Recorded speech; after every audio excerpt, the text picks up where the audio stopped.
سبيل الدموع سبيل مريح تنهدى يا صاحي البقرہ آیت نمبر 183 اور 184 آج کا ہمارا سبق ہے۔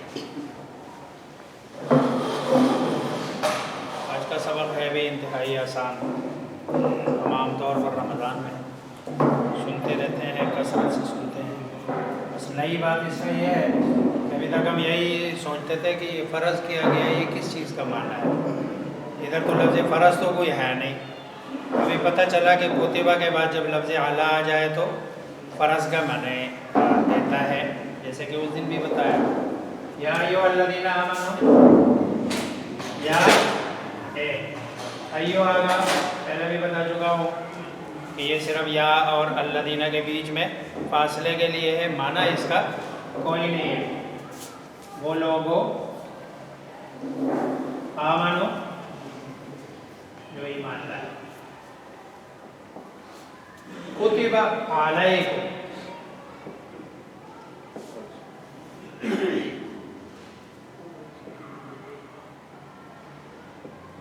فرض کیے گئے، علیکم تم پر، الصیام یہ صوم کی جمع ہے، روزہ گویا کہ فرض کیا گیا ہے اور تمہارے اوپر۔ صوم اصل میں کہتے ہیں صوم، صوم کے اصل معنی عربی والے کہتے ہیں نا صوم، امساک کو کہتے ہیں، رکنے کو کہتے ہیں۔ صوم کا اصل معنی ہے رکنا۔ لغوی اعتبار سے اگر کوئی آدمی 1 سیکنڈ کے لیے بھی رک جائے نا، کھانا پینا چھوڑ دے، تو یہ بھی صوم ہی ہے۔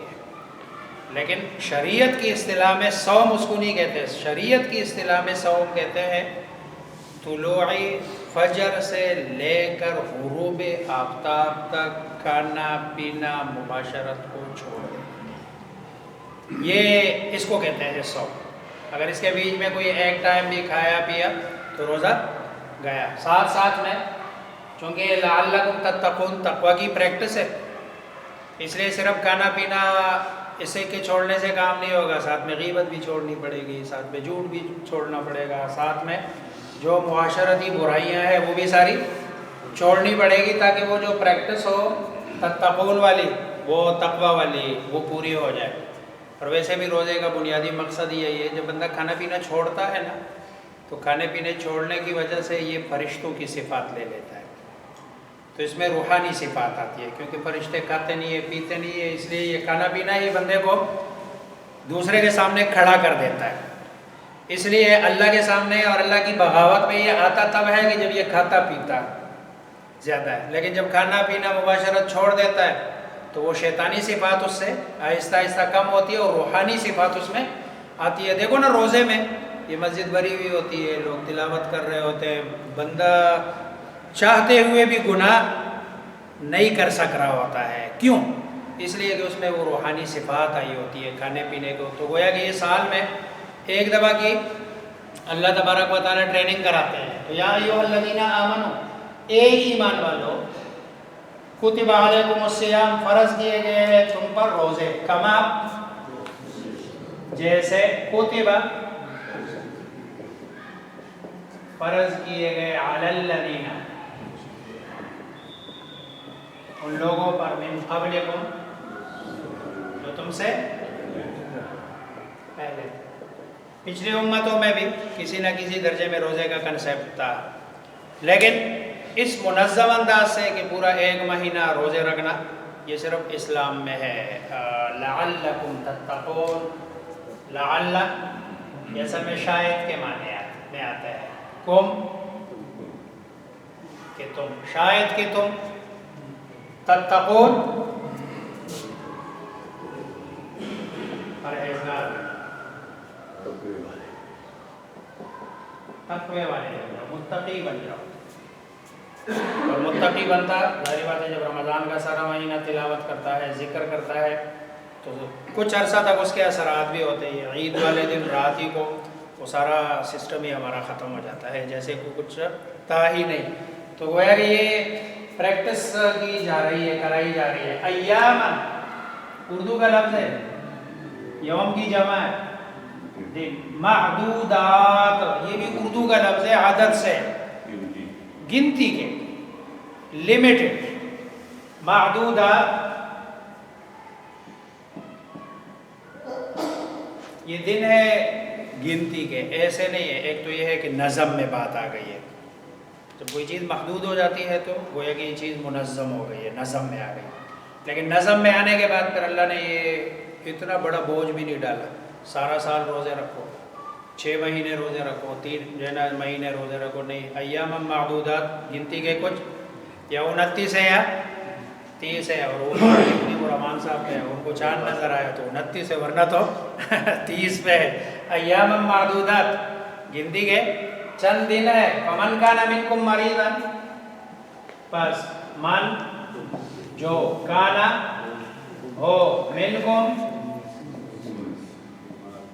مریضا او یا پر. دیکھو کوئی ایسا لفظ نہیں ہے کہ جس کا ترجمہ نہ آ رہا ہو. فمن کانا، بس تھوڑا سا سوچنا پڑتا ہے. فمن کانا منکم، پس جو ہو تم میں سے بیمار یا سفر پر، تو فعدہ وہی لفظ ہے.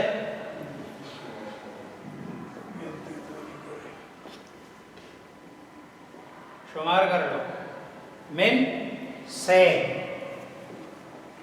ایام دن، اخر. اخر کے 2 معنی آتے ہیں، بقایا یا آنے والے جو دن ہیں ان میں سے شمار کر لیں آپ. جتنے آپ نے 3 روزے چھوڑے، 4 چھوڑے، 5 چھوڑے، 6 چھوڑے، بعد میں اس کو کر لیں. لیکن یہ کس کے لیے ہے؟ اس آدمی کے لیے کہ جو مریض ہو. اب مرض کیا ہے؟ مرض یہ ہے بیماری، چھوٹی بیماری، مثلا تھوڑی سی کھانسی ہے، اب کھانسی کی وجہ سے روزہ تو نہیں چھوڑا جا سکتا. بیماری ایسی ہو کہ روزے کی وجہ سے اس بیماری میں اضافہ ہو، یا روزے کی وجہ سے وہ بیماری اس حد تک پہنچ جائے کہ بندے کا ناقابل برداشت نقصان ہو، تو یہ مرض ہے. اور سفر کا بھی ایسے نہیں ہے کہ آپ ادھر سے صدر جا رہے ہیں، تو سفر تو یہ بھی ہے، یہ شرعی سفر مراد ہے. اور شرعی جو سفر ہے وہ 48 میل کا فاصلہ ہے، 3 دن 3 رات.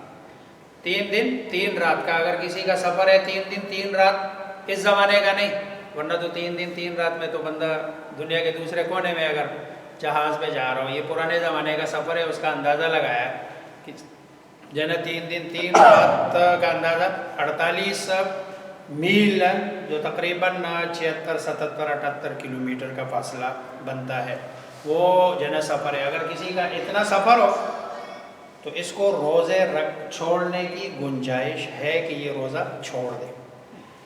لیکن اگر مرض میں اس طرح کی صورتحال ہے کہ مرض کی وجہ سے روزہ اگر وہ رکھتا ہے، ایک تو یہ تھوڑا سا نقصان ہے، اگر وہ برداشت کر لیتے تو ثواب ملے گا. لیکن اگر یہ ہو کہ بھئی اس کے مرنے کا اندیشہ ہے، یا بالکل ناقابل علاج بیماری میں مبتلا ہونے کا اندیشہ ہے، تو ایسی صورتحال میں روزہ چھوڑنا واجب ہے. چنانچہ رسول اللہ صلی اللہ علیہ وسلم ایک غزوے میں تھے. اب غزوے میں آپ صلی اللہ علیہ وسلم، اب دیکھو نا جہاد میں سفر ہی ہے، تو اب ایک بندہ لیٹا ہوا ہے، صحابہ جمع ہے. آپ صلی اللہ علیہ وسلم نے پوچھا بھئی کیا ہوا ہے؟ کہتے ایک بندے نے روزہ رکھا تھا اور وہ بے ہوش ہو گیا ہے. تو آپ نے فرمایا لیس من البر فی الصیام فی السفر. کہتے سفر میں روزہ رکھنا اس طرح کی صورتحال میں یہ کوئی نیکی کا کام نہیں. گویا کہ آپ صلی اللہ علیہ وسلم نے اس کے، حالانکہ اصولی طور پر تو بندہ یہ کہے دیکھو بڑا اچھا کام ہے، جہاد بھی لڑ رہا ہے اور ساتھ میں، لیکن نہ جب آپ کے ایک عمل کی وجہ سے، اور جس کا الٹرنیٹ بھی ہے پیچھے، آپ بعد میں رکھ سکتے ہیں، اور دوسرا عمل ایسا ہے کہ اس میں کمزوری آ رہی ہے اور جس کا کوئی الٹرنیٹ، کیونکہ جب بندہ ایک دفعہ ہار جائے تو دوبارہ اٹھتے اٹھتے بھی سال ہا سال لگیں گے، پتہ نہیں پھر لڑائی کا موقع ملے گا یا نہیں. اور خود بیمار ہو تو 10-15 بندے اور کو بھی ساتھ میں انگیج کر لو. اس لیے اگر کوئی اس طرح کی صورتحال ہو تو پھر روزہ چھوڑ دینا واجب ہے، بعد میں رکھ لے، کوئی مسئلہ نہیں ہے. فمن کان منکم مریضا، پس جو ہو تم میں سے بیمار، او علی سفر، یا سفر پر، فعدۃ، عدہ، یہ عدہ کا لفظ قرآن میں ایک اور جگہ بھی ہے جو فعل ہے.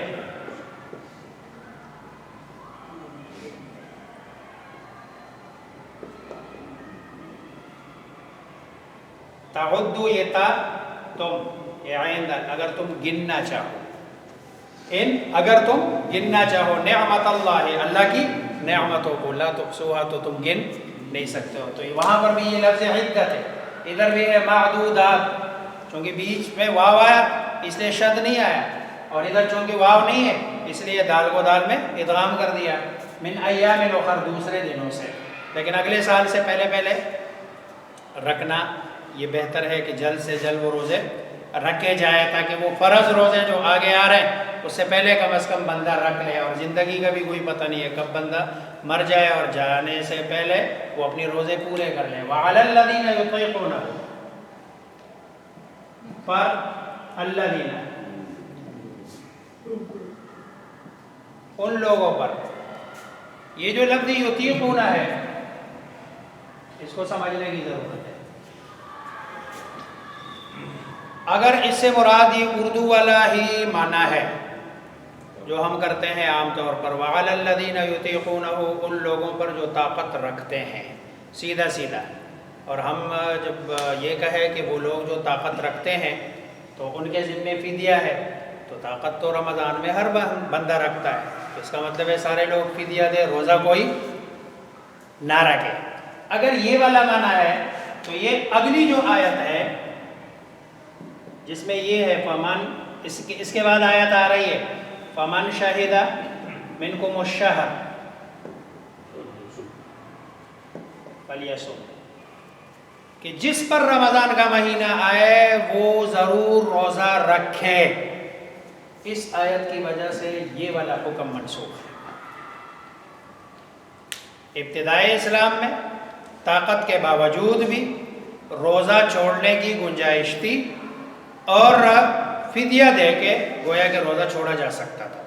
لیکن جب یہ والا حکم آیا فمن شہد منکم الشہر فلیصم، کہ جس پر بھی رمضان کا مہینہ آ جائے فلیصم، تو وہ روزہ رکھ لے.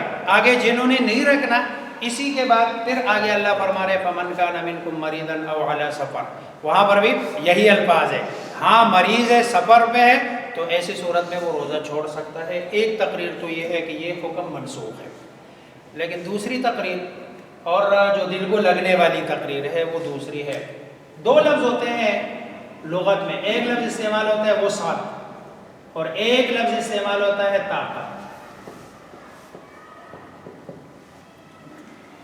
یہ دو لفظ استعمال ہوتے ہیں عربی میں. اب لغوی اعتبار سے ان میں تھوڑا سا فرق ہے. اردو میں ہم دونوں کہتے ہیں فلاں کی وسعت میں ہے، فلاں کی طاقت میں ہے، دونوں تقریباً ایک معنی میں، قریبی معنی میں استعمال. لیکن وسعت یہ امکان کے معنی میں ہے. امکان کے معنی کا مطلب یہ ہے کہ بندے کے لیے یہ کام کرنا آسان بھی ہے، اور اگر تھوڑی سی تکلیف ہے، مشقت ہے، وہ قابل برداشت ہے. اور طاقت کا جو لفظ ہے وہ اس کے لیے، اس تکلیف کے لیے آتا ہے کہ جو تکلیف ایسی ہو کہ جو ناقابل برداشت ہو. تو وَعَلَى الَّذِينَ يُطِيقُونَهُ کا اس والے معنی کے جو لغوی معنی ہے، معنی یہ ہوگا کہ ان لوگوں پر جن کو روزے سے ناقابل برداشت تکلیف ہو تو فدیۃ طعام مساکین، تو وہ ایک مسکین کو فدیہ دے دے. اور یہ والا معنی یہ کس کے لیے ہے؟ وہ بوڑھا جو عمر کے آخری حصے میں ہے، روزہ رکھ سکتا ہے لیکن اس کو روزہ رکھنے میں ناقابل برداشت تکلیف ہو. اسی طرح ایک بندہ ہے شوگر کا ہائی جنہ بیمار ہے. ایک تو یہ جو ہمارے ہاں اب تو شوگر اگر کسی کو تھوڑی سی بھی ہے تو وہ بس روزے کو چھوڑنے کے لیے ایک بہانہ ہے، ورنہ تو شوگر میرے خیال میں ہر تیسرے چوتھے بندے کو ہے، روزہ رکھ سکتا ہے بندہ اس میں. لیکن اگر کسی کو ہائی شوگر ہے اور ہے بھی گرمی کا موسم، تو اب ظاہری بات ہے وہ ناقابل برداشت تکلیف ہے، روزہ وہ رکھ سکتا ہے لیکن ناقابل برداشت. اسی طرح وہ خاتون جو اپنے بچے کو دودھ پلاتی ہے، اب اس میں بھی جو تکلیف ہے، مشقت ہے، وہ ناقابل برداشت، کیونکہ اس نے جو جسم کے اندر اس کی توانائیاں ہیں وہ خود بھی سارا دن اس سے اپنے آپ کو بھی چلانا ہے اور ساتھ میں اپنے بچے کو بھی چلانا ہے، تو یہ ناقابل برداشت تکلیف ہے. اسی طرح اگر کوئی حمل والی خاتون ہے، جس حاملہ ہے، اس کے بھی دو جو ہے نا چونکہ خرچے ہیں. اس لیے یہ والی صورتیں ہیں جو ان لوگوں پر کہ جن کو روزہ رکھنے سے تکلیف ہو لیکن وہ تکلیف ناقابل برداشت، ورنہ تو پھر اگر تکلیف ہی نہ ہو روزے میں تو پھر ثواب کس چیز کا ملتا ہے؟ تکلیف تو ہے لیکن ایک تکلیف ہے قابل برداشت اور ایک تکلیف ہے ناقابل برداشت، کہ ایسی تکلیف ہو کہ جو بندے کے برداشت سے باہر ہو، تو ایسی صورت میں وَعَلَى الَّذِينَ، اس لیے اکثر نے اس کا معنی کیا اور ان لوگوں پر جو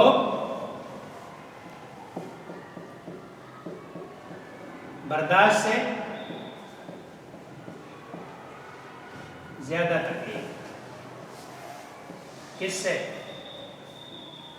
روزے کی وجہ سے، فدیۃ، تو کیا کرے؟ فدیہ دے، طعام کھانا، کس کو؟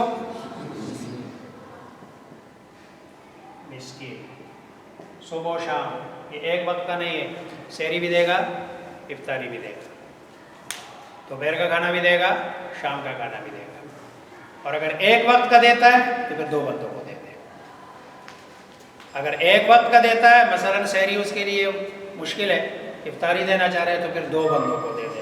تو وَعَلَى الَّذِينَ يُطِيقُونَهُ، اور ان لوگوں پر کہ جو روزے سے ان کو ناقابل برداشت تکلیف ہو، فدیۃ طعام مساکین، تو مسکین، تو وہ فدیہ دے ایک مسکین کا کھانا، فمن تطوع، پس جو تطوع،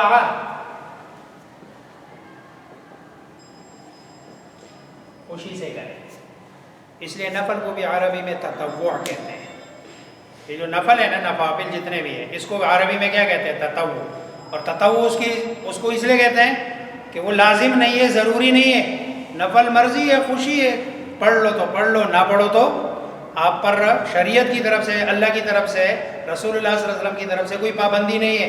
تو فمن تطوع، اور جو خوشی سے کرے، خیرن، بھلائی، ظاہری بات ہے روزہ رکھنا بھلائی ہے، فہو خیر اللہ، بس وہ خیر، بہتر ہے، لہو، اس کے لیے، وَأَن تَصُومُوا خَيْرٌ لَكُمْ، اور روزہ